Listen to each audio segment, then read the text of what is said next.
बच्चों, let's read the question. The question says in PBr 322 ampicillin resistant gene AMPR has the recognition site for which of the following restriction endonucleases. So question के अंदर हमसे बोला गया है कि जो हमारा प्लाज्मिड है PBr 322 उसके अंदर एक एम्पिसिलिन रेजिस्टेंट जीन प्रेजेंट होता है, उसकी रिकॉग्निशन साइट प्रेजेंट है. हमें ये बताना है कि जो रिकॉग्निशन साइट है वो पर्टिकुलरली कौन से रिस्ट्रिक्शन एंडोन्यूक्लियस की है. तो क्वेश्चन स्टार्ट करते हैं हमारा. सबसे पहले हम क्वेश्चन को सॉल्व करने का की कॉन्सेप्ट देखेंगे. की कॉन्सेप्ट. तो क्वेश्चन को सॉल्व करने का की कॉन्सेप्ट क्या है हमारा कि हमें PBr 322 जो हमारा प्लाज्मिड है हमें उसका स्ट्रक्चर पता होना चाहिए, क्योंकि इसके अंदर और कुछ क्वेश्चन में है भी नहीं, बहुत सिंपल सा क्वेश्चन है, बस स्ट्रक्चर पता है आपको कैसा दिखता है ये प्लाज्मिड, तो आप बता सकते हो कि इसके अंदर जो यहाँ पे एम्पिसिलिन रेजिस्टेंट जीन है वो कहाँ पर है और वो कौन सी रिकॉग्निशन साइट का.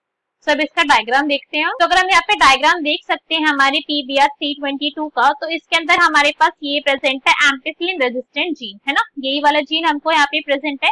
और एम्पिसिलिन रेजिस्टेंट जीन कौन सा होता है, ये वो जीन है बेसिकली जो क्या करेगा, अगर मीडियम के अंदर, अगर अब इस पॉइंट को थोड़ा सा समझते हैं एम्पिसिलिन रेजिस्टेंट जीन के लिए, कि अगर मीडियम के अंदर, ये क्या है, ये हमारे एक पेट्री डिश है, इसके अंदर हमने क्या कर दिया, सारे का सारे इसको फिल कर दिया है हमने एक मीडिया से, और इस मीडियम के अंदर हमने क्या डाला है, हमने एम्पिसिलिन डाला है. ठीक है, हमने इसके अंदर डाल दी है एम्पिसिलिन. एम्पिसिलिन क्या अपने आप के अंदर एक एंटीबायोटिक है जो क्या करेगी, इकोलाई की ग्रोथ को रोकेगी, उसको किल करेगी.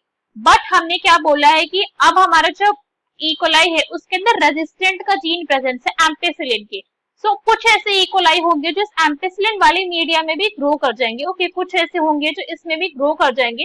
तो यही रोल होता है हमारे एम्पिसिलिन रेजिस्टेंट जीन का.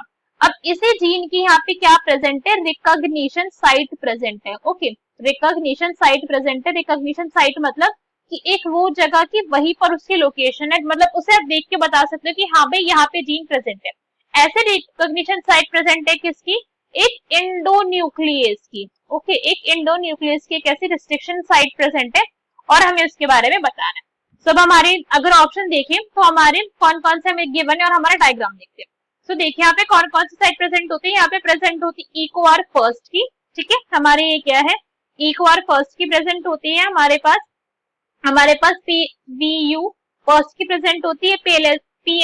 PL फर्स्ट की प्रेजेंट है. क्ला फर्स्ट की है. हिन थर्ड की है. बाम H फर्स्ट की है और साल फर्स्ट की है.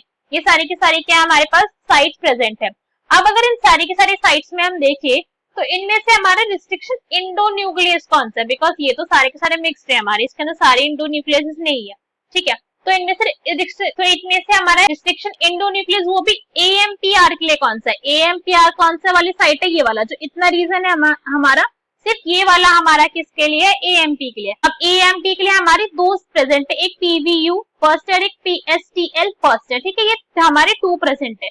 अब अगर हमारे ऑप्शन देखें तो इनमें से बस एक ही ऑप्शन गिवन है, that is D PST first. तो PST फर्स्ट क्या हो गया, हमारा करेक्ट आंसर हो गया, बिकॉज यही जो है बस हमारा AMPR की कैटेगरी में आ रहा था, एम्पिसिलिन रेजिस्टेंट जीन की कैटेगरी में आ रहा था, जो क्या था हमारे रिस्ट्रिक्शन एंडोन्यूक्लियस था. So D will be our correct answer. I hope you understood the explanation well. Best of luck. Thank you.